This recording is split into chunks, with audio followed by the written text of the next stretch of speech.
Kia ora, everyone. Welcome to, I was going to say another, but I'm not going to say another. I'm going to say the inaugural Higurashi Bookclub. Yo! This is something we're going to try out. I've been thinking about it for a while, and then when I saw Des put it in the chat, I was like, hell yeah. Yeah. Higurashi Bookclub. Higurashi Bookclub. It's happening. It's happening. So the format for this, I think we're just going to copy the format of the Umineko Bookclub, but No, not one by one, but yeah, generally it's gonna be similar. Yeah, but we're not going to do a spoiler and non-spoiler section. That's very important. Yeah. Or are we? No, we're doing full Higurashi spoilers, and then if there's Umineko stuff we wanna discuss, we'll put it out here. Well, I should introduce myself. My name is Horsefry, and I'm joined here by Des. Hello, I'm Des. As Corey. Horsecam, yay! Yo, 2 horses! Yay. It's a carriage! 2 horses. It's Christmas! Except with horses. We've got 2 horses in this race. I guess we normally start an Umineko Bookclub by going over what we did since the last one, right? So. Yep. I mean, I've been playing through the Yakuza series. I'm on Yakuza 5. So, I take it you're liking it then? Yeah, I really like it. I think 5 is the best one so far. I'm about halfway through it. Alright. I'm also on the side trying to do 100% completion for 0, which means I have to learn Mahjong, which is really going to be a lot of fun. You're in the right VN toward Mahjong. Yeah, I'm just going to say I'm learning Mahjong, just getting the headspace for the Higurashi, because Mahjong is going to be important later. You cannot keep reading Higurashi until you've mastered Mahjong. Yeah, you won't understand all of it. If you guys listening didn't believe us when we said it'd be full spoilers, sorry, this is a major one. I will say, as much you have to learn Mahjong for Higurashi, as much as you it's like you have to learn chess in order to understand Umineko. You've heard of obligatory reading, now get ready for obligatory skills. Just like how you have to learn genocide for Ciconia. Yeah, that one I got weird about. It was weird about. I still haven't done it, so I'll wait till Phase 2 to start working on that. Fair. Anything else you've been doing you want to share, Horse Gamer? I've been watching a lot of Kamen Rider and Super Sentai. That's the only thing I've been doing. I've been pilling people to go watch Kamen Rider stuff. I watched all of Forza with Kirby and Yinsen. Yeah, I watched one with you the other day. Yeah, you did watch a little bit of Forza. What did you think of what you watched? It's just, yeah, it's really similar to Power Rangers. It's not. I mean, in that both are Sentai. It basically is Power Rangers, right? Super Sentai is the predecessor to Power Rangers, what Power Rangers is based on. So I've heard. Yeah, I never liked Power Rangers that much though. I mean, I guess the reason that they're similar because the guy who directed Forza was the action coordinator for Power Rangers for a while until he left to go to be a director for Kamen Rider. Yeah. I don't remember much from Power Rangers, but I remember that there was one specific Power Ranger series where each of them had a different weapon, and then there was only one girl Power Ranger, which was the other one, and everyone had sick weapons, but then the girl just had a hairdryer. Sounds about right. It is weird. I don't know what that one is. As someone who's never seen Power Rangers or anything, that's just so funny. I know it's filmed. Power Rangers is filmed where you live. It's filmed there. It's been filming there for a while. Who are you speaking with? Also banned there. We all live in different places. You need to specify who you're talking with. I'm a horse fry. Sorry? Yeah, Power Rangers is filmed where you live, and it's also banned there. What? Because it's too violent. Wait. In New Zealand? No. Yeah. It's not banned here. Hang on, I'm looking that up. I thought it was. That's my information. So in addition to being... Because I always thought it was interesting. In addition to New Zealand being Middle Earth, it also is where all Sentai shows take place. Mostly Power Rangers past season 2, past the 2003 season. Oh shit, it was in 1993. That's hilarious. Wait, how is that too violent? They don't want to teach kids to punch each other, even though we still did it. when we watched the show, which they were right because we, as kids, I did the act like Power Rangers and hit people Damn, because it was fun. what a menace. And I turned out fine. You're the reason I broke my head as a kid. You're one of those kids that was like throwing cars in the playground, I'm sure of it. Throwing cars? Yeah, it hurt. Like little toy cars. Like, what do you mean? Like, Yeah, obviously, no kids out here throwing a whole ass car. It could have been the Hulk. I mean, I don't know. It's just like, I mean, I don't know why would anyone throw toy cars. Those things are kids are expensive. fucking stupid. People like hold on to them. Kids are stupid. They don't need like an overarching motive. Like, I played with those cars on like the slide. Like the slides would be like the best place to play with those toy cards. Yeah. And anybody who wants to go down it has to go through us.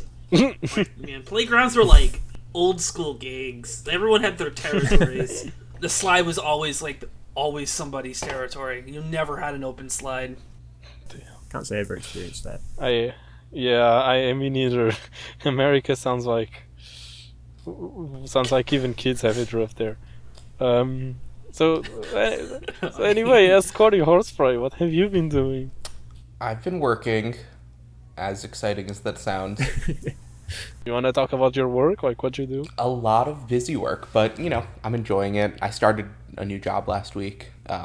Just admin stuff, but, making money, bringing home the bread. All right. Yeah, I mean, same. I've been working. I've been playing Hearts of Iron 4. Has anyone played that? It's a lot of fun. No, How is never it? heard of it. It's like I want to say like a World War II simulator. It's like if you know like Paradox games, it's kind of like a grand strategy game. But it's fun. They've got some fun. You do everything through what's called focus trees, so you can you have like a branching paths thing, so you can play as Germany and like boot Hitler out and become the bring in the Kaiser again, and just do fun things. Yeah, I've been enjoying that and trying to learn more about World War II history because like you can always learn more about that. Did you watch Oppenheimer? No, I haven't, but I do want to. It's actually probably one of the things I should have done this weekend, but I didn't. Yeah, you should go watch it. It's a I good watched movie. the Barbie movie instead. The Barbie movie was great. Oh, it's fantastic. Yeah, I still need to watch the Barbie movie. I went to watch Oppenheimer though with my friends. We all dressed up. I've also been like going through my backlog of things I should have watched a long time ago but never got to it. Right now, I just finished season 3 of Breaking Bad. It's really good. Breaking Bad is a really nice series. In the meantime, I've also graduated. Congrats. The last book club was recorded like 3 months ago. That's how much time has elapsed since I've been able to like give life updates. Breaking Bad. Yep, I've been Breaking Bad. I know all about drugs now. Yeah, this is gonna be the first Portuguese kingpin. I should probably say I've also been reading Fata Morgana slowly, very slowly. Yes. Des knows. I was like telling him about where I was up to like last week. I'm still there, but I've been really enjoying it. It's really good. Sell the audience on it. What's the general premise of it? I really want to read it because I've heard it's great, but I don't know generally like what the basic premise is. So, like your POV character wakes up in a spooky mansion with a mysterious maid who wants you to remember who you were, and you go through a whole bunch of stories trying to rediscover your identity. Wow. Let's go with that. It gets compared to Umineko a lot. I think that's probably doing it a disservice. It's similar in like one or two ways and different in pretty much every other way. So like you shouldn't go into it thinking like, oh man, I want more Umineko and like it to be exactly the same as Umineko, because it's a different series. Yeah. It's its own thing. Take it on its and own. People like to say it's like similar to Umineko, and there's like a big overlap in Umineko fans and Fata Morgana fans. But if you go in expecting Umineko, you're gonna be severely disappointed. The similarities to Umineko are not where you expect them to be at all. Yeah, I don't know what else I can say without like spoiling Getting into spoilers, yeah, I know. That's so fair. probably the best part of it, which I really want to talk about, but I don't think I should. It's like Umineko in that the premise is probably a spoiler in itself. Kind of like that, yeah. And the best part, like this like Horsefire has been reading for like what, 40 hours now, and you haven't even gotten to the best part. It's crazy. It's crazy. Fata Morgana is like an exponential curve, where like at the beginning you might even consider dropping it because there's not much going on, but it's like the definition of slow burn. Once it starts going, god damn. Like EP1 of Umineko and Higurashi, honestly. A great segue. Kinda. I would Yeah. say compared to Umineko or Higurashi, both of those feel like you can see where it's going while it's ramping up. Fata Morgana, yeah. like you think you can see the end, and that's not the end. But you're like, okay, like this isn't really ramping up very quickly, and like I don't know, it doesn't look like it's going to end. And then it just like does a like 180 turn, and you're like, oh, there's more ramp, and you keep ramping, and then you do another 180 turn, you're like, oh my god, there's more ramp. Yeah, you cannot predict Fata Morgana. Like Fata Morgana does not play by the usual rules of Yeah. like story structure at all. Yeah, it's also, I would say, and we can cut this out if you think this is a spoiler, but I would say it's not a mystery.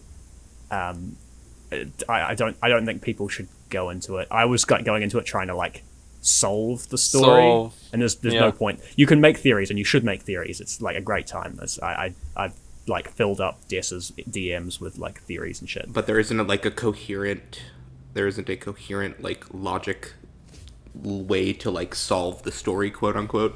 Like it's a mystery. It's not a murder mystery. That's the point. Yeah, okay. It's yeah, not like it's not the kind of story where like you're expected to pick up on hints and then eventually solve it. It's just a story like any other. That's simply a mystery. There's some things you don't know, Yeah. and you gradually find out about it as you go through the story.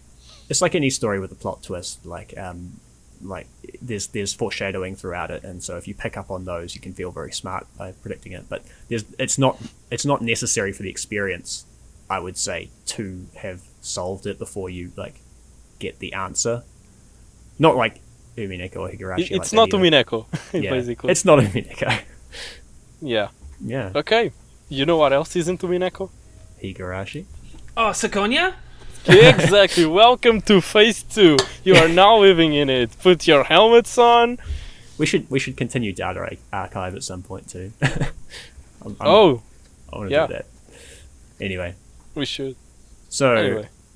I guess we've ticked off that part of the format. Keeping so up should with we the criers. keeping up with the podcast? Yeah. Shall we move on Yay. to the summary? Sure. Yep. I mean, we should talk about some stuff about Onikakushi.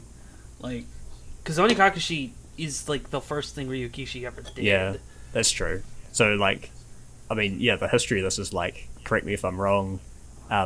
He like handed these out on CDs and like Yeah. and Yeah. Like, because you get into other things, because there are so many different like, I'm looking at the version history of like Onikakushi, and it's super long because there's so many Onikakushi different... started as a play that he wrote with his brother, and then eventually they decided they wanted to do games, so they did. And then at Comic Cat he started distributing Onikakushi for free. That was his idea of publicity, and it worked. It worked. But what really got like the spread wasn't until like EP4 where he accidentally included all 3 other stories on the disc. Really? Yeah. Yeah. So Yeah, so Sari and Hinamizawa were like the first time he included all of them into one thing. it was really It's I think in 2000. it was what 2004 you said? Yeah, 2004 at Comic Cat 66. Yeah, I think it was like really small up until Tatari Goroshi, and that's when it really like exploded. Makes sense. Yeah, because I was doing some research on the Burn poem that pops up at the beginning of this chapter. So in the original version, there was no poem, but in the second version that he did, there's a poem. In the version that is more available, it has a completely different poem. Yeah. Because I read both of them, and the first one I think makes sense. I kind of get where the second one is kind of cryptic to me. when we get to the burn poem stuff. Okay, so since it's the first thing that pops up, Horsefly, you want to start the summary? Yeah, okay. Well, actually, the first thing that pops up when you start the game is the chapter summary, I suppose. Welcome to the world of Higurashi when they cry. The Onikakushi will be the opening. Oh, the Onikakushi arc will be the opening, inviting you into this world. Sit back, relax, and enjoy life in Hinamizawa to the fullest. The difficulty for this chapter is extremely high, but I hope you will enjoy the reward. And at this point, I will mention, like Des, I started with Umineko, so like a lot of this was very familiar. But I have to wonder what people who saw this for the first time thought. Like, the difficulty is high. Yeah, they see What? that. Are there gameplay mechanics? Because doesn't Umineko say like already is it even more higher than this? And I think Ciconia has like the difficulty is like impossible. Yeah. I also think like it makes sense if you're not reading a kinetic or a static visual novel. Like if you're doing a branched path one, like sure, there's difficulty in like how hard each ending would be, but this is like a single narrative if you're not reading the console version. It's a single narrative path, and so the difficulty really is, I think, like a crazy thing for him to put, but also like so genius. On the Furude Shrine we did, that I don't know if it's gonna come out after or before this, we came to the idea that the difficulty was possibly referring to the difficulty experienced by the characters in the story, and their chances of actually, coming out victorious and not dying. So for Onikakushi, it would be extremely difficult for Keiichi them to win. Yeah. I mean, yeah, because a lot of the stuff that happens is kind of unavoidable without knowing what's happening. But even from a viewer perspective, we also talked about how it made sense because, I mean, it's the first arc. You don't know what to expect from the story, so no matter what we slice it, it's always going to be very hard. All right. And then proceeding from that, you do get to the poem, and the poem reads as follows. Please do not deplore yourself. Even if the world does not forgive you, I will forgive you. Please do not deplore yourself. Even if you do not forgive the world, I will forgive you. So please tell me, what will it take for you to forgive me? By Frederica Berncastel. That's a really nice. And I mean, like, who could fail to forgive a person with as adorable a name as Frederica Berncastel? I just feel like there's nothing she could possibly do that was unforgivable. Like, she just seems like a very, very sweet, nice person who forgives people easily. Yeah, definitely. Yeah. Uh-huh. I mean, because I know who perspective is being written in, even without Umineko crowding his thing. Because I think, because Higurashi kind of does a lot to add who Frederica Berncastel is for Higurashi, but I don't know if we want to talk about Higurashi because it's not one of the main arcs. Yeah, I've only read the main arcs. Okay, then we could do with side arc stuff for the end when we also get into Umineko. Yeah. It is also, I think, discussed in the main arcs, though, that it is an alias that Rika uses. Like, I think we can talk about that part. Yeah, because I did mostly read most of Higurashi after Umineko, so I had an idea who Frederica Berncastel was, but the Higurashi stuff, I think, gives you enough information to tell you who Frederica Berncastel likely is and what the personality is. The problem with this is, like, especially for this early on, I don't get what is Rika asking for forgiveness for. And I don't think is she it's talking to? I don't think it's Rika. I think Baron writes this like from the POV of like the relevant character in the arc. Yeah. For this one, it would be Irena. I was gonna say the exact same thing. It's a poem of what the scene that immediately follows, which is of Rena holding up her hands to Keiichi, which obviously we don't see, and Keiichi hits her with the bat, and it's Yeah. I guess, that makes a lot of sense. I actually do really like that, because I think that really works, is that genuinely adds a lot of relevance to Onikakushi. Because because I've read some of the Burn poems, and this one was always the one I genuinely don't get how this relates to Kakashi. But now, from Rena's perspective, I think this works a lot better, especially when you calculate the ending in this beginning. I mean, we can also talk about the original poem, even though it's not in the thing. Yeah, if you like. I mean, I don't have it. Yeah, it's today a tiny pleasant thing happened. When I opened a locker, I found a pin inside my shoe. Even though there are 50 people in our class, someone chose me. It's proof there is someone who thinks about me more than anyone else. I want to tell everyone about that tiny happiness. That's why I put a pin inside everyone's shoe, too. Now this does sound a little bit more like Bern. Yeah. Rika to a T. I also, like, below the name Frederica Berncastel, it's not that hard to realize, but like that little text that shows up like after the poem, after the signature, it kind of looks like German, but when you look at it, it's just English text with the spaces in the wrong places. It says depicting him as a really good guy is important.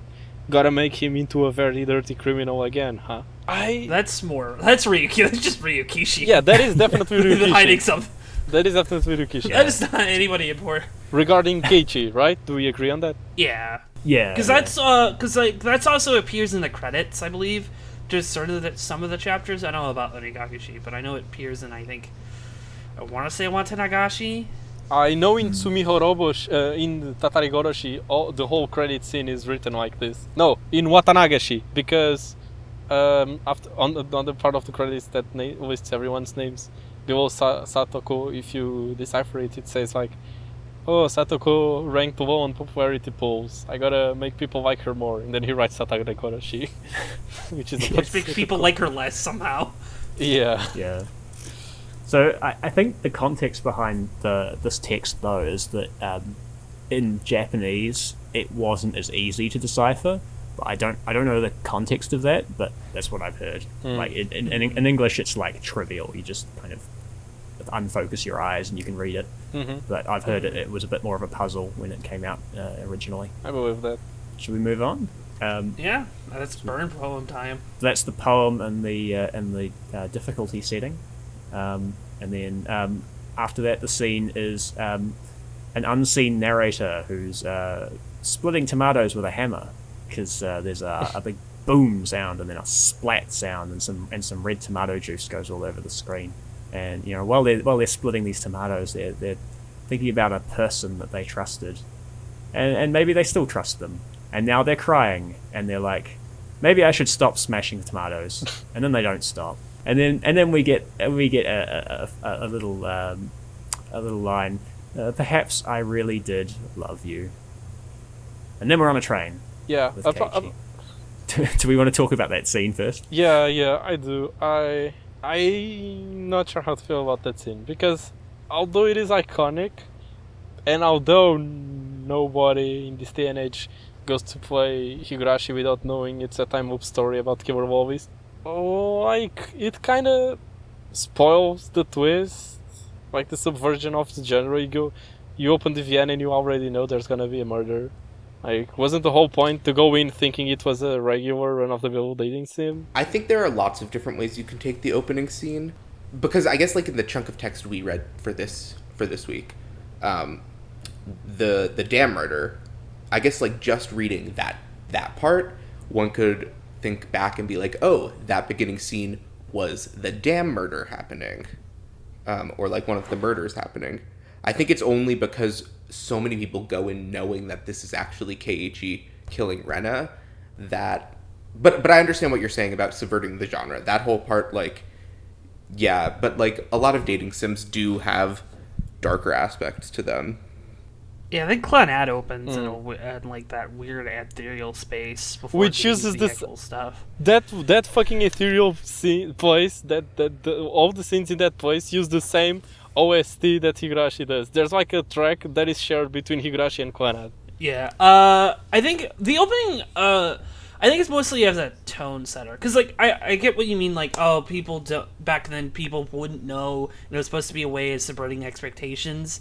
But I think after a while, people would just know what to expect. It's like, think about DDLC. DDLC just doesn't work now because everyone knows, oh, Doki Doki Literature Club is going to get really into the way. It has so much of that reputation to where you can't show it to anybody and they don't know what it is. And I think Higurashi having that little tone setter can be like, okay, you're in for a horror game and a little bit of mystery, as opposed you're going to sit through like 2-3 hours of children just talking and doing games. Okay, that's a good point. Of like reassuring people, don't worry, we'll eventually get to it. I will say like the pronouns and stuff that are used here, like we don't know who the person smashing the tomatoes is.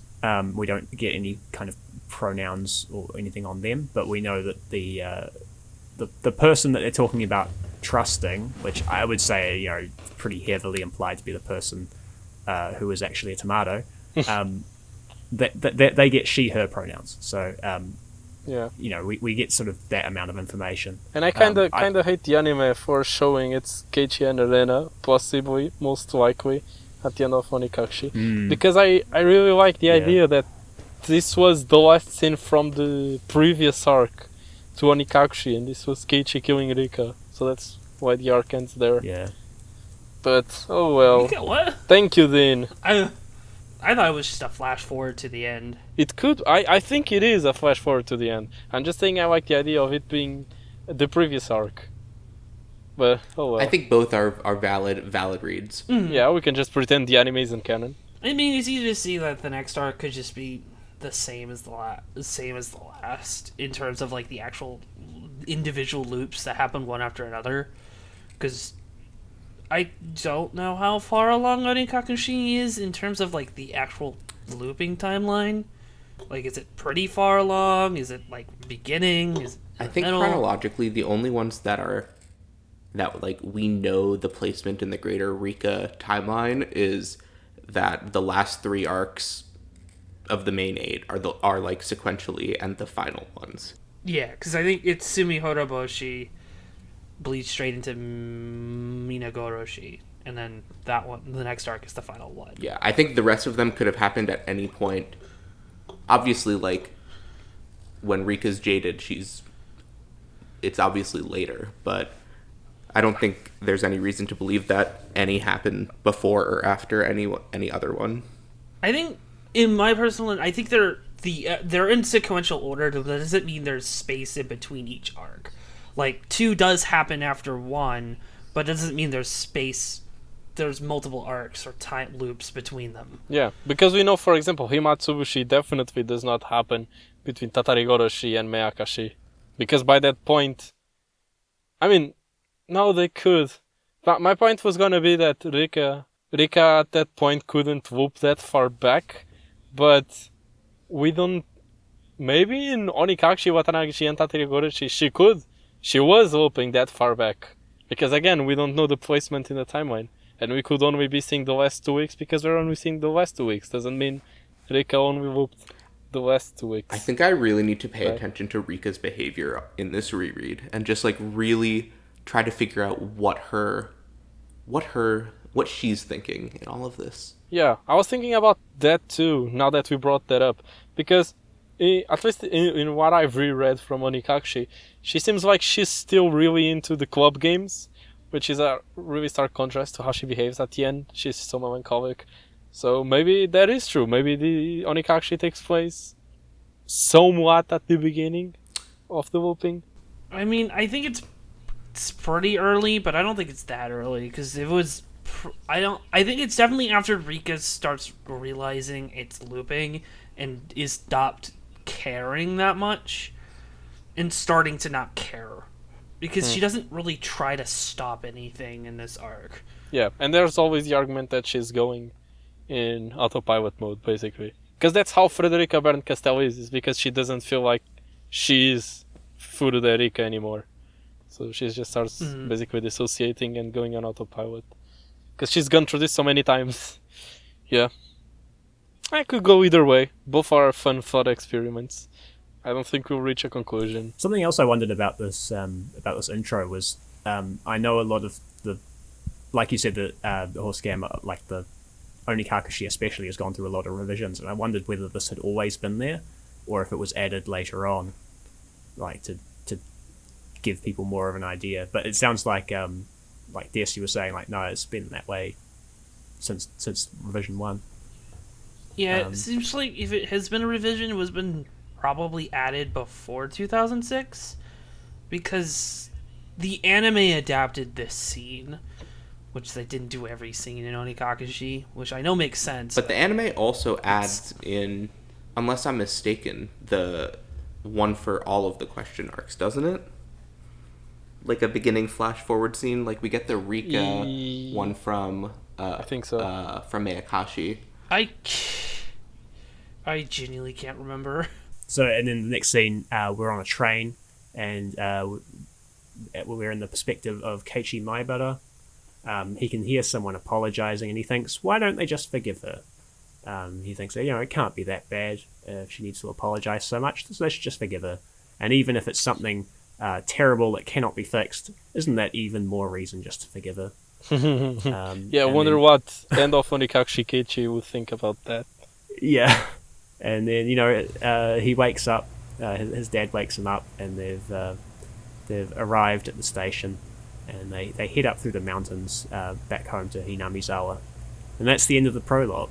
Yeah. Do we agree that it's Hanyu apologizing? Probably. I think so. I thought it was Rena apologizing, or Mion. But how would Keiichi be hearing Rena? What? I don't know, maybe? I think at this stage it's not a flash forward. Like, at this stage I think it's going to be Hanyu following Keiichi. Yeah, because Maybe. since he supposedly he starts developing the syndrome after leaving the town for 2 days for the funeral. So on his way back, he starts hearing Hanyu, because he's been away from the town for too long, away from the queen, and that's another argument for the queen theory being true, or kind of true. There may be some details that are off. The queen carrier thing, it's not true. He was at a funeral, which is also like a pretty Yeah. stressful time, which also could have been a trigger to onset it.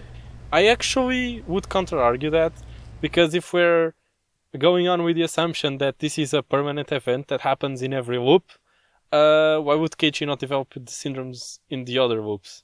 So I think that, he starts developing the syndrome, but he doesn't actually start progressing right off the bat. He simply awakens the parasite, as to say. And then in Onikakushi, he's put in situations that he isn't put through in other arcs. So that's why he actually starts going through the levels. Yeah, this is the arc where they keep things from him. Yeah. Yeah. The thing is, he does realize why they're hiding things. There's a part of the text where he's like, yes, I understand Rina and Mion are keeping this from me because they don't want me to feel scared. He understands the reason. It's just that paranoia, fucking cuts off all reasoning from your brain. I was just saying, queen theory is interesting. And Des and I have talked a little bit about this. Oh yeah, the Higurashi Bookclub is gonna be great for these kinds of arguments. Oh my god. I have so many thoughts. Don't agree with the queen carrier theory. The thing is, Well, what aspect of it? There's lots of different parts to the queen carrier theory that, yeah, exactly. I think there's a part of EP8, CH8, which is really the evidence comes from CH2 and CH5, I believe, where they kind of quote unquote disprove it, but they don't really. It's the idea that if Rika dies because she's the queen, everyone will go crazy in 48 hours. In 48 hours, and that's always struck me as a really weird number to just attach on there. 48 hours.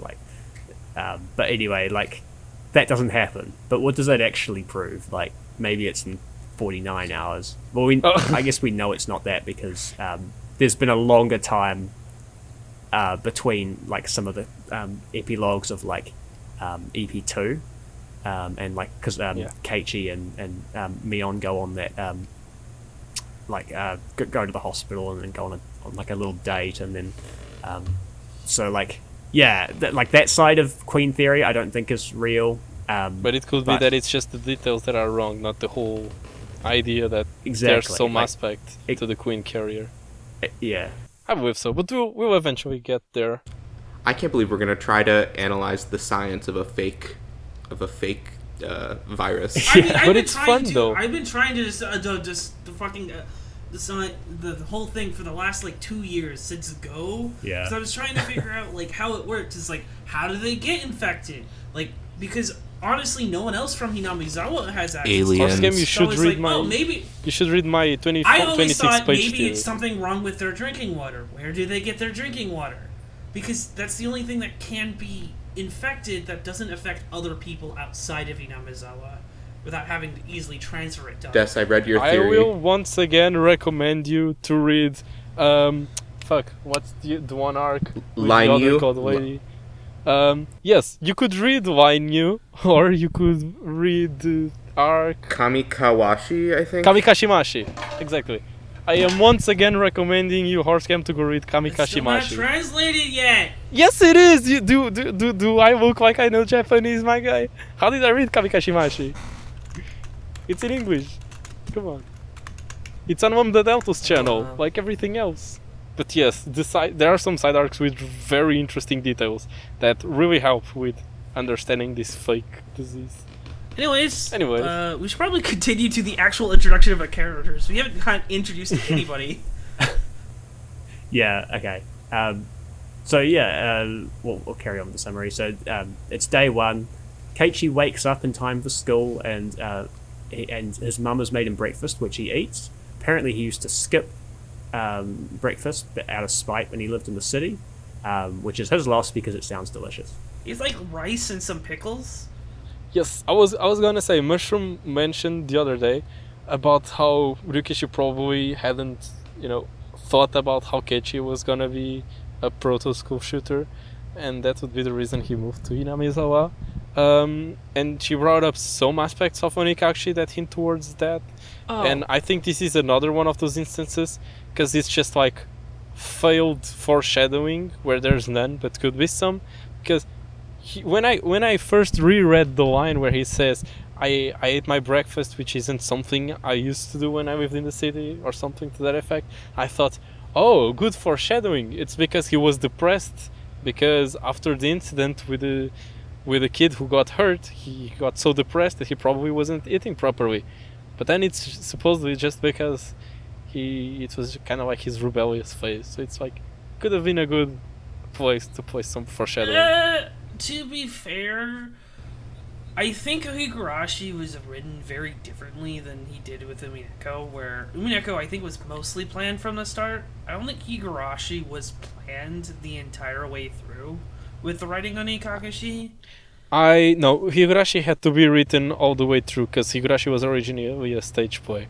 But it quite definitely didn't have as much details as the VN ended up having. I think So he probably had I know there were some changes because Irie was originally supposed to be the main villain, not Takano. She was supposed to be more of like a side villain. So some things changed from conception to what we ended up with, because there are definitely still threads of that, I think, in Tatari Goroshi with Irie. Mm-hmm. Yeah, because Irie is kind of like my least favorite character, even though he's supposed to be very important. But the whole thing with Keiichi, I think it reminds me with the scene with the I'm sorry. I always thought when I read it that the I'm sorry was related to Keiichi being like remembering, because I can't remember the exact details of his little story before he came to Hinamizawa, but I remember the apologizing part, I think, right? I might be misremembering some stuff. Yeah, the voice you can hear apologizing, like he refers to as her. So like, while it does thematically feel right to flow on from the prologue, or the first part of the prologue with the chopping of tomatoes, it's not the same person. But you're right. It could be like remembering from a previous arc or something. Mm-hmm. But why would it be a female Or it voice? could be. though? I don't think it's a flash forward, but we do know Keiichi can remember past arcs in a later arc. Did Keiichi apologize? I can't remember what happens, but did he apologize to the victim that he shot? Yes. I believe so. I believe so, yes. Yeah, we forgot to mention when we mentioned the possibility of this being Hanyu's voice. Forgot to mention why she would apologize. Do we agree that it's because she feels guilty of putting everyone through the loops when she could end them at any time she wants? That's why I also think the poem also could relate to Hanyu, because like, don't deploy yourself, Rika. Like, I'll forgive you if the world doesn't. Like, what would it take for me to forgive you? For you to forgive me, yeah, because Hanyu does, even though she's voluntarily, like, she is the one putting Rika through the loops. She feels guilty about doing it, even though she's still doing it. Could be. I can see that happening. Anyway, audience, say hello to Mushroom, joining in 50 minutes in. Hi. Oh my god, it's already been 50 minutes. Time is literally fake. So true. Okay, so where were we? Breakfast. Keiichi eating his breakfast. Keiichi, eating breakfast. And he hurries out to meet up with Rena Ryugu. Apparently she waits for him every day, and then they walk to school together, which is a kindness that Keiichi repays by teasing her mercilessly about it. Saying that he'd leave her behind if she was ever late, and then saying that he'd wait for her forever. I mean, this is not even the weirdest thing Keiichi says in this whole section while he walks to school. I have a whole screenshot of the weirdest thing he does. Which is totally not weird or heavy to say. Yeah. We have the whole me on penis conversation, don't we? It depends on the version, so because all the text that isn't voiced means it was eventually censored out. So it depends on the version. Except not anymore, but Wait, so is the me on penis conversation censored in other versions? Like if you read the Steam version with the patch, I don't know how it works without the patch, but with the patch, you have some chunks of text that aren't voiced because those were not included in the PS3 version, I believe, which was when they got voices, or PS2. PS3 version cuts a lot of explicit things and a lot of political things. Yeah, but the Steam version got it back. And I'm glad they cut out the penis stuff, because that's kind of weird, not gonna lie. It's weird, but also, like, it's so real for, like, children or like for teenagers, and like while it is super creepy and I don't think we should be reading it, I think it like really does humanize them as characters. No, it definitely comes off as something that definitely is more of like akin to Keiichi and Mion's friendship that they do that. Though it definitely is more like dirty chicken, it feels like. They're both cheesing each other until like one of them actually do something and then it'll get really weird. It's okay, they're a great throuple. I told you it's their fucking dirty chicken because they would both do it. They would both do it. The narration says he's about to whip it out, and then like Rena comes up with the like, whoa, what's going on? Who's doing what? Who am I? They will both whip it out. See, guys, this was totally not weird when I said when you whip it out to Ryukishi, when I actually was meaning this scene specifically. Yeah, do one episode that's definitely coming out after this one, because I mistakenly mentioned the pod. Oh, I haven't told you this, Mushroom. I mistakenly mentioned the podcast on my job interview, so now I can post that episode because it has dick in the thumbnail. No, are you serious? Yes, I yes. Please, but I don't think this podcast. Why? No, it was in a misguided attempt at showing off how much a proactive member of society I was, how much a go-getter I was, you know. I don't think I was gonna say I don't think being on a podcast like is that's really no, but the episode was good and it has a weird rant about me saying about Ryukishi and his penis. I know, but I said it by mistake and then I had to explain to the job interviewer what a visual novel was. It was horrible. That's like how one of my childhood friends still uses on his resume the fact that when we were in middle school we made an utao together. Oh my god. Wait, but that depends on the job. If it's like a job related to like audio editing and stuff. No, he does science and like weather meteorology stuff. Okay, so it's similar. I'm taking X-rays and magnetic resonance. MRIs. And stuff. It has nothing to do with podcasts, so it's similar. If I found out my MRI like operator was a weeb, I would just choose to die of whatever hemorrhage I'm having. Yeah. Also, I don't know if this was already mentioned somewhere on the podcast, but I am a little bit irreparably high, so I don't even think this is the first podcast I recorded with somebody high while on it. that's just it's a state of life. Wait, what are we talking about? Why are we even here? Yeah. I also just want to mention, like, Keiichi's been away for what, like 3 2 days? days, I think. And like Mion's already like, oh, I wonder how much you've grown. I mean, he is like like- 13, so I mean, he could have gotten a growth spurt. I don't know. Why are we talking about the size of Keiichi's 2 dick? days could be a whole lot. You could go on vacation and just become a different person at the age of 12, of Keiichi's age. That's kind of true, though. I just can't see them as that age.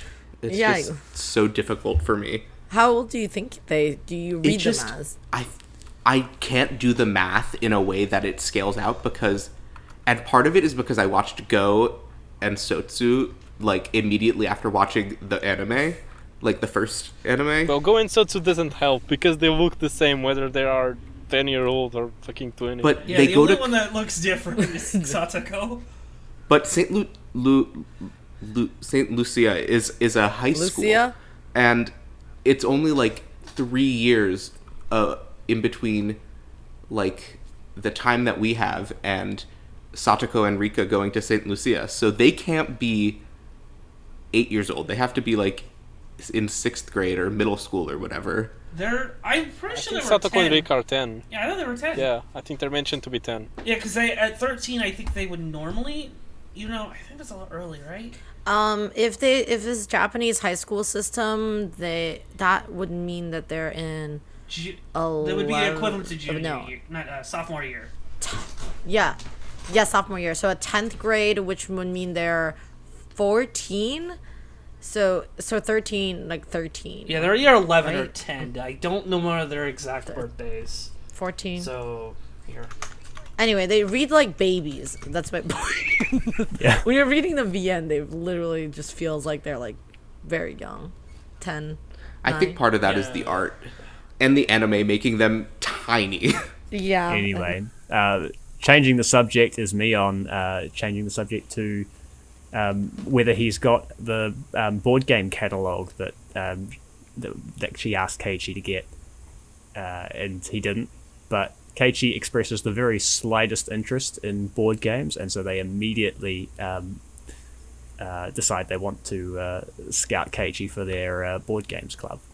Yeah, this beginning portion of Onikakushi really helped organize some thoughts regarding another idea for an episode. I think you suggested, Horsefly, which was how frequent or rare are some of the events in the loops, because there are many things that happen in Onikakushi because it is the first arc and you need to get introduced to the characters and the dynamics and all of that don't happen in other arcs because just because that's how they structure the story. But I mean, if we're thinking about the events and how likely they are in the loops, things like Keiichi's tests for getting into the club, that's a rare event because we don't see that in any other arcs. It probably happened earlier. It's more likely that it happens earlier on than at the time where it happens in Onikakushi. I also think though we are seeing earlier, I think, in the loop than the other loops. I think that could also be the case. Because when does Watanagashi in this? It's like chapter 8, which is like 8 days in. Because each day is a day, and I know the exact day that Watanagashi is it's June 19th, right? I believe it. I haven't reread up until I think then. it's June 19th. I think it's June 19th in 1983. Because it's the third Sunday of the month. June 19th. Yes, you were correct, Horst. Yay. So that it takes place on day 9. And in the files, it's called day 10. Is Okay. Watanagashi. Day 10, so that's 10 days before. So it's about the 9th of June. So I just saw that Satoko's birthday is the 24th of June. That means her birthday's in the middle of the story. Yeah. Yeah, that's a plot Rika point. gets killed before Satoko's birthday. Onikakushi ends on her birthday. That's fucking sad. Everyone usually dies right around her birthday. It's very sad. Also, Satoko's birthday is celebrated in Go and Sotsu, but we don't talk about that. not here. Go Yeah, watch we do the not. thing that we made 2 years ago. I still don't believe that Go and Sotsu exists. I just recently remembered some plot points in it, and I was like, how is this a real thing that somebody made and made into an anime? Like, it reads like such bad fanfic, I don't even know. Oh, I do have a point about that to mention in a little bit, because there's a really good thing that I could have put in Go and Sotsu, and it would have been so easy to do and such good fan service, and they didn't. So it's just dumb, even from a scummy cash grab business perspective. But we'll get into it. All right. Well, they make it to school, and right at the classroom door, Mion's like, "Hey, I just invented something new. It's called Gentlemen First." And so Keiichi makes a perception check, and he realizes, Mion invented shit. yeah, reinvented it. Yeah. But that's a really good point, because multiple times in Higurashi it comes up like this like I don't know let's call it. It's not maybe it is toxic masculinity. I don't know, or like preconceived notions about gender. Because Keiichi, so time and time again, says things like, "Oh, I am a boy, so I am a man. I gotta be this. I gotta be that." And Mion always teases him like, "Aren't you a boy? Like, shouldn't you this? Shouldn't you that?" And it's just interesting because sometimes it's like something that fuels Keiichi's confidence, and sometimes it's something that burdens him because he's like genuinely feeling sad, but then he's gotta be a man, you know? Yeah, absolutely. The duality of gender. I mean, he is the weakest character of the main cast in terms of like pure strength. What do you mean by weakest character? As in... Oh no, it's just in weak-willed? terms of like strength. If they were like power levels, I would give. my yes, God. if we were power... In terms of power we're levels, comparing usually at the bottom. I mean, Satoko would be the strongest. Yeah. I would put Mion Then right at the now. top, Yeah. because Mion's like supposed to be trained in like a bunch of martial art. Mion has... Mion can use Yeah. guns. Hey, we're talking and- about and strength, fly and... not skill. Okay, strength. Fine, then I would put. Well, then Rika... where did Rika go then? At the bottom. If Rika were like- strong, she wouldn't have died. Yeah, technically Rika would be at the bottom because she Checkmate. is kind of the most useless in terms of what she can do in terms of actual brute force, not her actual influence. She actually has pretty decent influence. No, this is me saying that Rika's also stupid, and that means that she's dumb, and that makes her weak Classic too. I'm mushroom sorry. slandering Bern and Bern associates.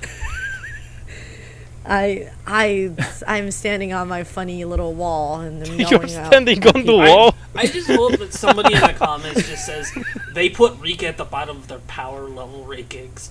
Let's kill them. Okay, but are we all agreed that Akasaka and Kasai are Oh yeah, edges? definitely. Oh, We should. yes. So where were we? All right. Enough of Okay. that. Is Oishi? Where does Oishi go on the Okay, is it with AC or without AC? With AC, yeah, he's like an A tier. Without AC, he's like low C tier. The AC gives him a buff. Okay, sorry. Continue. A field power bonus. All right. So Keiichi makes his perception check. He notices that there's an eraser hanging over the door, which is a classic prank. This time it isn't loaded with rocks! Exclamation mark. So he keeps looking for the actual trap, and he finds some thumbtacks on the doorknob, and he's like, "Aha! I've solved it." And so he opens the door, and then he like just gets tripped up on a trip rope, like right outside the door, and almost falls on an inkstone. And this is where we meet Satoko, who her personality is traps, and we meet For Rika, now. who pats Keiichi's head to make his back feel better. So They're all connected, you know, it's all a part of the body. Rereading Higurashi has definitely been therapeutic, because like I'm re-meeting all of these characters, and it's like, okay, yes, I remember this character, and then I re-meet Satoko, and it's just a whole different character. Sotsu has rotten me from the inside out.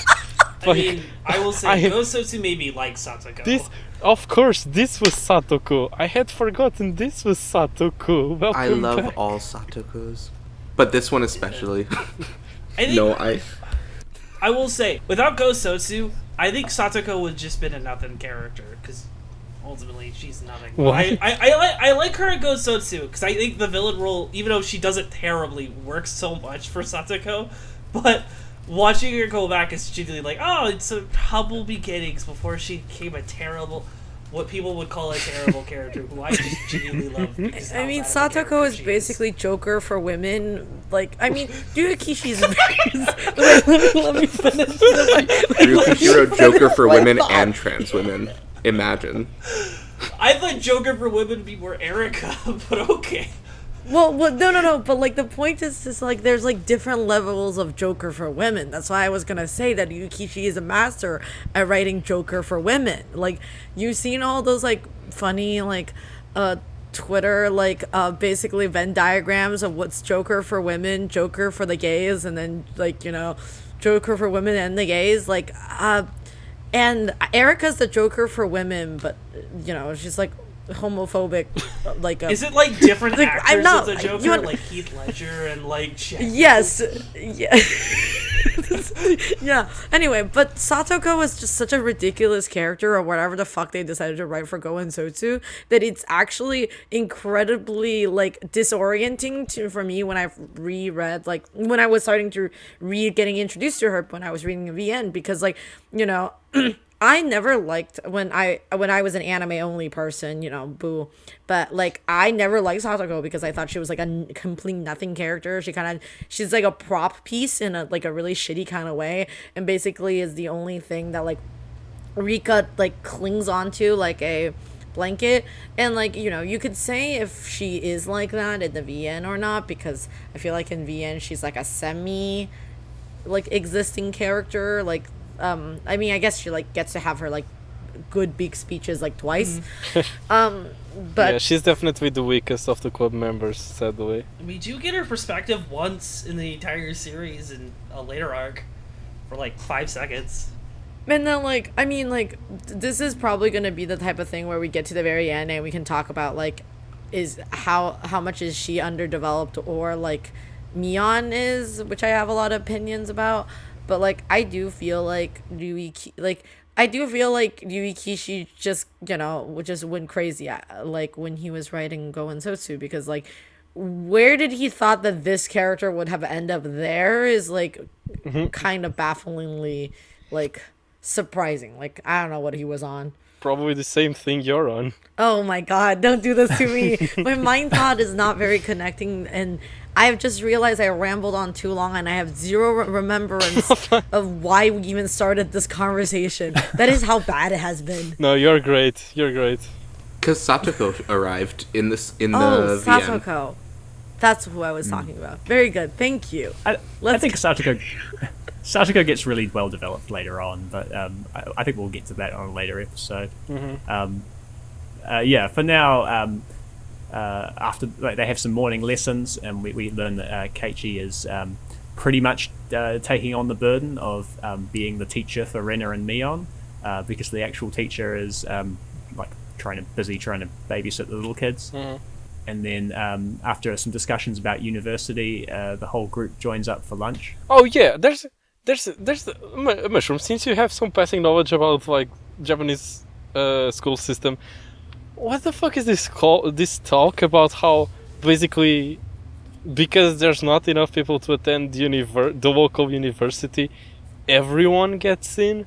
Like, what do you not do you choose in Japan? Do you choose universities based on where you are and not based on what degree you want to take? Well, like I guess like the thing that I don't quite really understand about this conversation is that like well, even in America, like there's state university and then there's like community college, which is like two incredibly different systems. And like I'm not sure like that. I think that's one of the things that they actually talk about, like just like any other Asian country, like going to like university and like the competition of it is still pretty intense. And like but I think like if you just want to go to like a community college-y situation, it should just be as easy as like doing it in America. So maybe that's what Mion meant. Isn't high Okay. school also though super selective Yeah. in Japan? Yeah. Thing that's in the thing that's in like Chinese school system and that I also think Japan school system also has is that basically once you get into high school, I think in your like when you're going on to your second grade or you're going up to like not second grade, in the equivalent which is high school first, high school second, which is I guess 11th grade, you decide on what you're going to be focusing on. So you focus on either literature side, which means like humanities, society, English, or whatever, like linguistic stuff, or you focus on science, which like means like you go into like engine or like basically you study like chemistry, like physics, like all that, or math. Like that's how you, and then that's how you pick when you get to college of what specific degree. But it's like that's like a whole system of how like schooling works, which is kind of fascinating. But it does actually matter like very soon because you have to just start deciding which path you're going down, and which is kind of different from the American system where you just kind of take classes like whatever that like your school track tells you to. Okay. Yeah, I was just confused, but I guess that makes sense. Maybe they should have translated it as community college then instead of university. There might be a college in Okinomiya or wherever they are, because I don't remember the whole geography of Hinamizawa, where exactly it is. It's like I assume it's where Shirakawa-go is. Well, it's within Shishibune. It's not on the same place as Shirakawa-go, because Shirakawa-go is on the center of Japan, but near the northern border with the sea. But I like Hinamizawa is in Shishibune, and obviously Hinamizawa doesn't exist. also Shishibone doesn't also it says fictional. It doesn't. Okay. Fictional city. But I remember having researched that once, and it's not on the same place now. Where's Hinamizawa supposed to be at then? I think it said, according to the wiki, I think it's supposed to be next to Gifu Prefecture, which is like right almost in the middle of Japan.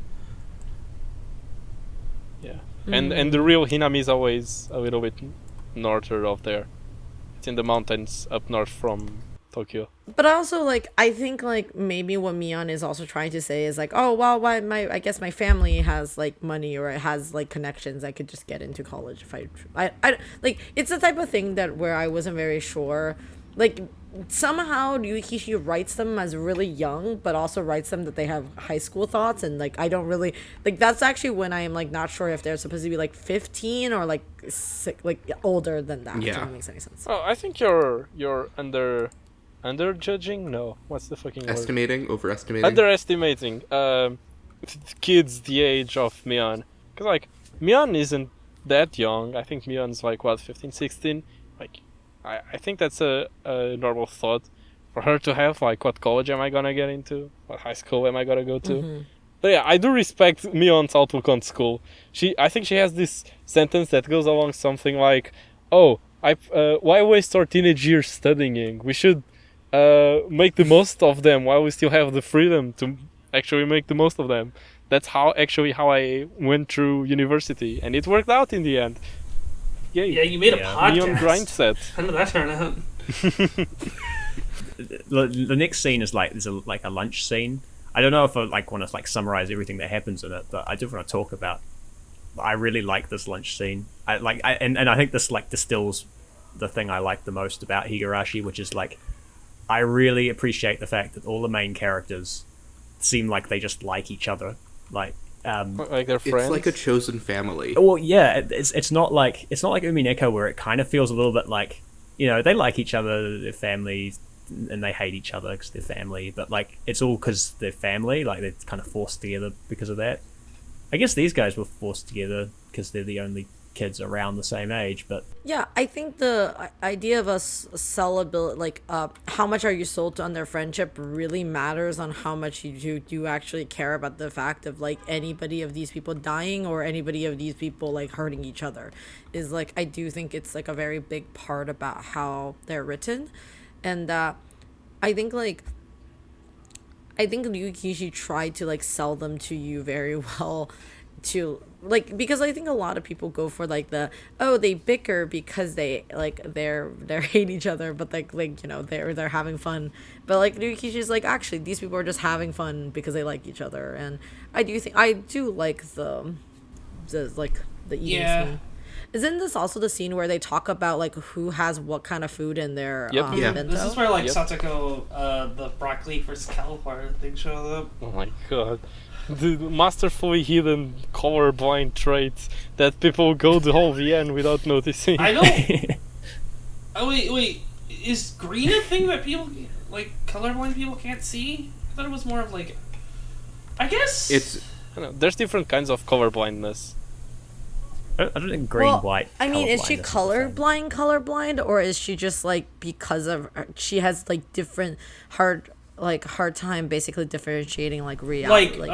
She doesn't know like the specific, like she's so young she doesn't know, like her brain doesn't take in the fact that broccoli is green and cauliflower is white, so she can't really get that through her head. So it could mean a lot of things. It's also, I mean, I don't know what the words are in Japanese, but in English it's like two very weird names, like cauliflower and broccoli. Like there's no there's like nothing in there that sounds like the thing that they're. If I remember the voice acting correctly, she is distinguishing between the two in the katakana. So like it is like broccoli and cauliflower or whatever.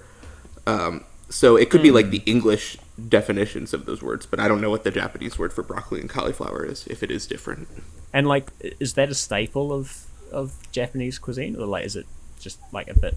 Yeah. You know what I mean? Like, is it something that she'd eat every day? Like how much they eat broccoli, so for her to like know what a broccoli looks like. Yeah. I don't know. I feel like if this is the type of scenario where I was slightly less high, I feel like I can actually do some research, but I don't think I'm able to read Japanese Google right now. Do some research, but I can't promise any results during this recording. That's fine. You can present your results next episode. Something else I want to mention is that apparently Rika is good at, among other things, doing laundry. Can anyone confirm if it's like possible to do laundry badly? I think it's because they don't. Okay, so I've actually have thoughts in about this. So it's 1984, and they're like living in a really like rural small town. Village, and I feel like rural village. I don't know. The reality is I don't know if like these two kids have like an operating washing machine. So I actually imagine that she washes all her other clothes by hand, and I think like that's like that she probably operates like a what's that called, like a washing board.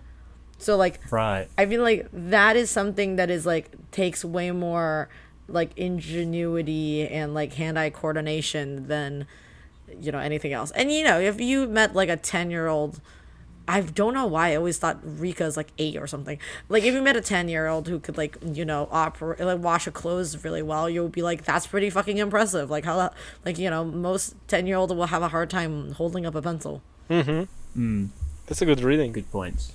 And then at the end, Rena and Keiichi invite Rena and Mion invite Keiichi to show them around the village on what I assume is Saturday, because it's just their day off the next day. Yeah, I think. And we get 2 tips. Is it sort of- Oh no, I think it's Sunday because Japan only has It's one Sunday, day off. because on It's Sunday. Saturday they have classes till noon, right? Yeah. Yeah, because okay. Japan is an evil country that has a school on. 6 day school. In the week. anime, this is where we get introduced to Rika and Satoko, because that scene where you talk with Satoko and Rika are not there. Where Satoko and Rika have their actual introduction are not there. It just cuts straight to the picnic. Right. Mm-hmm. Okay. Well, shall we go over the 2 tips? So they're quite straightforward. The first tip is just about how they're all like all these like various different ages of children are like going to the same like classroom. There's like 30 people total, and like there are like everything from like primary school, what I would call primary school, through to like high schoolers. Yeah, because there's not enough kids to make a class. More for credence each. for them to be high school because they are the oldest in the class, and high schoolers are in the class. Yeah. I mean, I think anyone who was like 13, 14, that I would count that as high school. I will say, We I have think, like the last 5 But years Japanese of- high of school. I don't. is high school in New Yeah, Zealand. I will say I really like Yeah. this tip mostly because you get an idea of how old most of the characters are before. Because I think this was written before even they had actual ages. Yeah, true. So like you know that Mion is the oldest, and like Keiichi and Rena are a year behind her. And that Rena's technically at the time still younger than Keiichi because her birthday hasn't passed yet. Because I think she says it in the tip. And then Satoko and Rika are the same age. You don't find what the relative thing. But we also know that Mion... I think Mion also says this is her last year at the school, I think. Yes. We also learned that Rika and Satoko are so much younger that they should be in a different school, which tracks with like being like 10. And then the final thing we learn is that the school is rented off of forestry services, which is like interesting. I think this comes up later. Does it come up Yeah. later? Because the second floor Yeah. is entirely forest, the forest service, I think. That's right. Yeah, Yeah. because they didn't want their kids to like ride their bikes all the way to Okinomiya. Okinomiya. The only thing coming to my mind was Inkanomiya, and I was like, wait, Oh no. my god. Um, That is a Genshin brain right there. when you ride your bike for so long, you end up in Genshin. But yeah, it's a whole hour ride to the next town, which was where the school was. So like the whole town came together and they're renting this Yeah. place for the kids to attend school.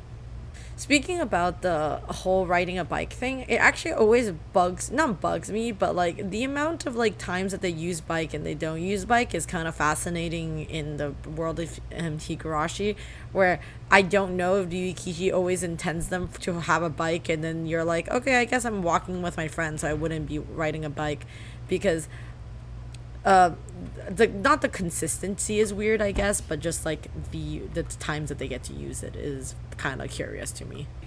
Bike to school? Or... Yeah, they don't, that's... I think if they're walking around Hinamizawa, they don't...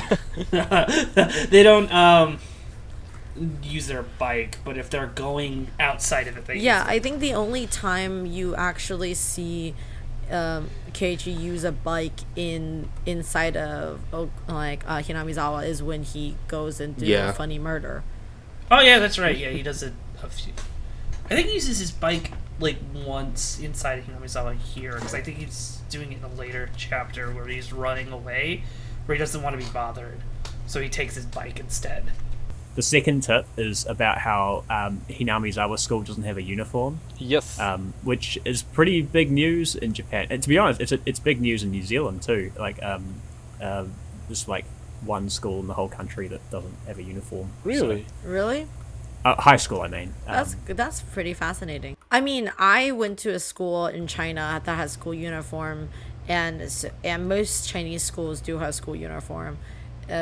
It's actually, I have a very funny story about the fact that because I wore school uniform all my life, when I moved to America when I was in high school, it was actually really awful to me, because that means that I had to like decide on what I had to wear every day, which was just like a thing that I like was like, this is so stupid and takes a time out of my day. Like, I have to wear something like that, like presentable every day, and it has to be slightly different because I can't wear the same thing. Like, that's so absurd. You could just wear your old school uniform and be popular. 2 birds in 1 stone. I also had a uniform from 3rd grade to 6th grade.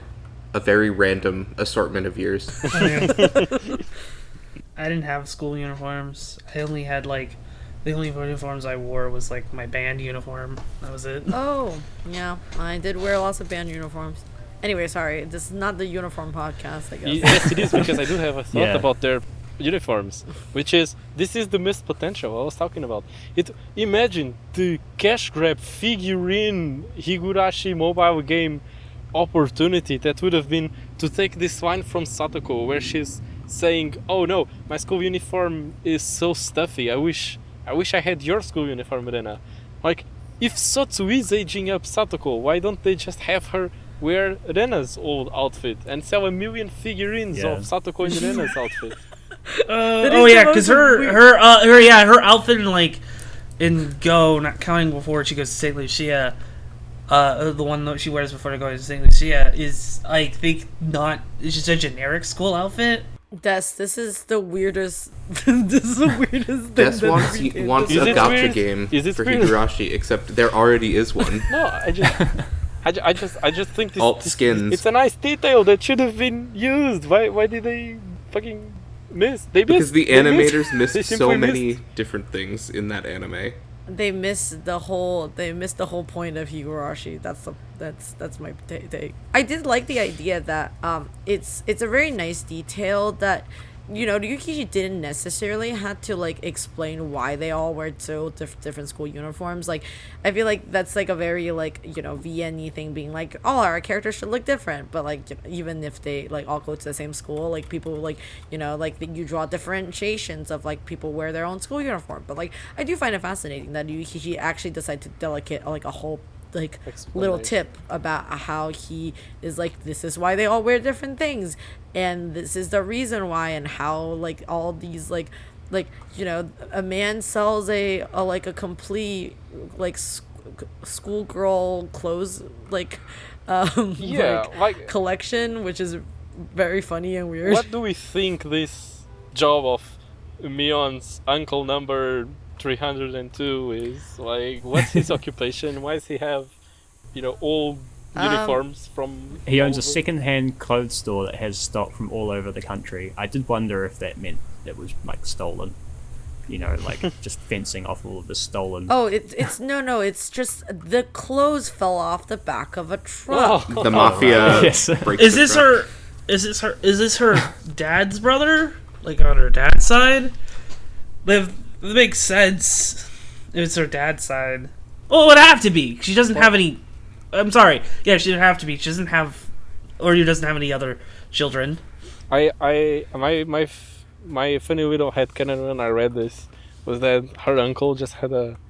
Okay, Angel Mort is a thing. So I just thought this uncle in particular, instead of owning an Angel Mort restaurant, had some kind of store that displayed collectible items that pertain to school I uniforms mean, and stuff. I totally believe that Japan has like clothes rental, like as in like you can get a girl and then she can rent a school uniform for a day or something. I don't think that isn't that is a very random thought that I have, but this is a stupid tangent, but so there used to be when I lived in China, the area I lived in, if you go downtown, there's a really cool cosplay store, and they like sell cosplay clothes there, right? Like that you can like wear.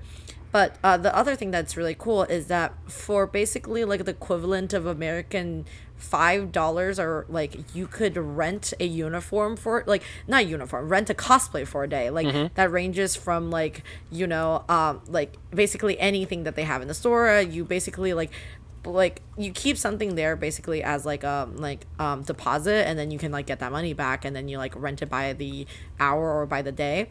And I like totally have memory, and it would be really funny. And like when I was in high school and middle school, in China, my friends and I were just go rent like cosplays to go on just go shopping for fun, like just like you wear a cosplay for a day and you go shopping. Damn, that sounds fun. Anyway, but the funny part of the story was I have totally have memory of wearing a Rika costume like when I was like in middle school, like because I rented it because I thought it looked more closer to normal human clothes, because I thought it would be really like, you know, it's way less embarrassing to wear like, you know, a blouse and a shirt than it is like a blouse and a skirt than it is to wear like, you know, a Uruchimaru like a fucking cosplay and running around your like basically going shopping in your city, right? But so yeah, that's the thought about why would they have any like school uniforms. Okay, yeah, that sounds believable. But I also feel like there's enough weird Japanese men who wants to buy, you know, used some clothes, middle school girl uniforms. Yes, that's my other point. because he says there's also swimsuits and all that. Anyway, I have to go because my laptop is dying. You should keep the episode going. Okay. Listeners, I'm gonna have to dip now. I hope you enjoyed the episode. I'll leave you in the lovely presence of everyone else that's present. Yay. Blame my laptop. Anyway, good luck for the rest of the episode, Okay. guys.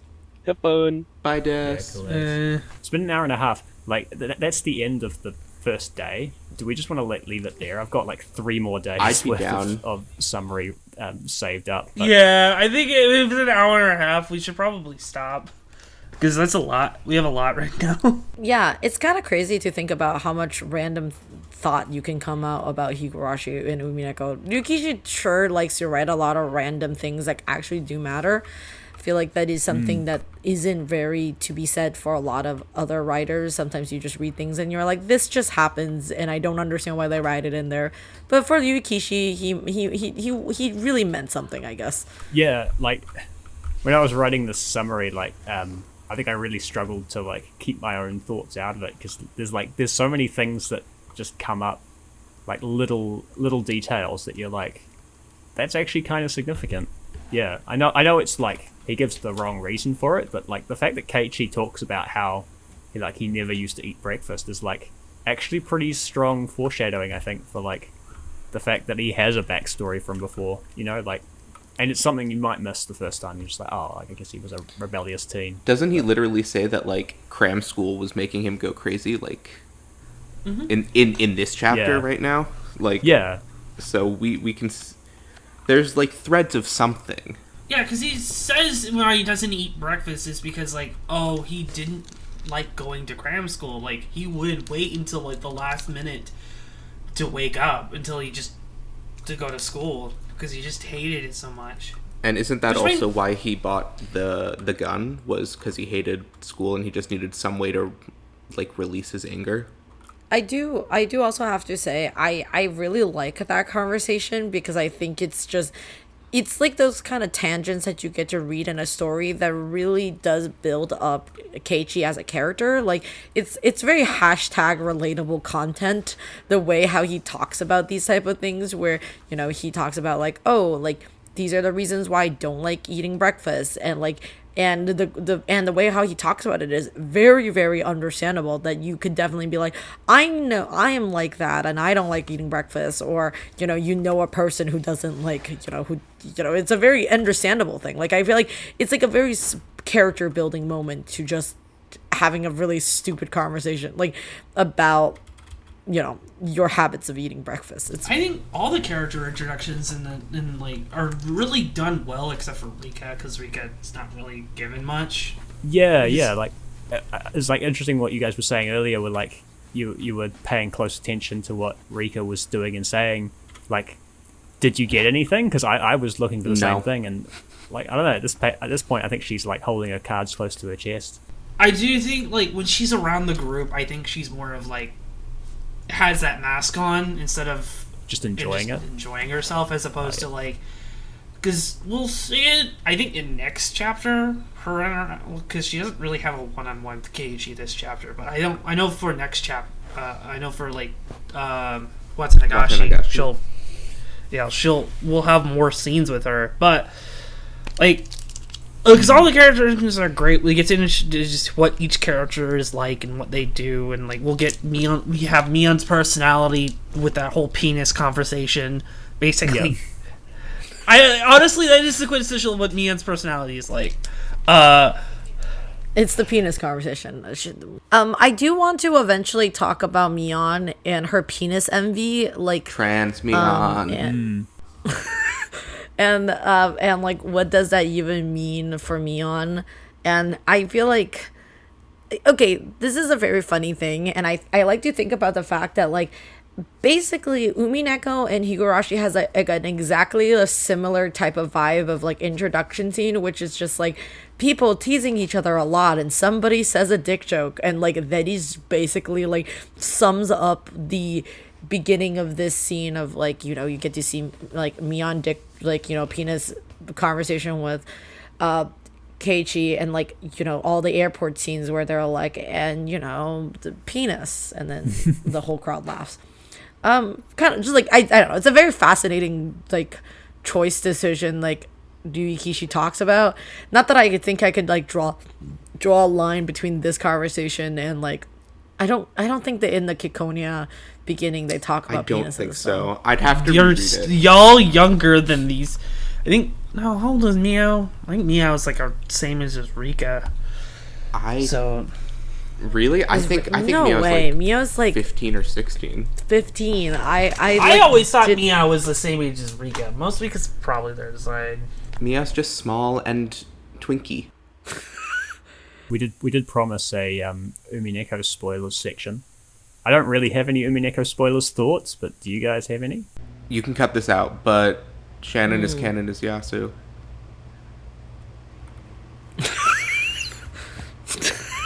It's not Besides that, it's anybody nothing to do else? with Higurashi. Besides that, does anybody else? Hey, Umineko spoilers. Yeah, thanks for That's that, true. yes.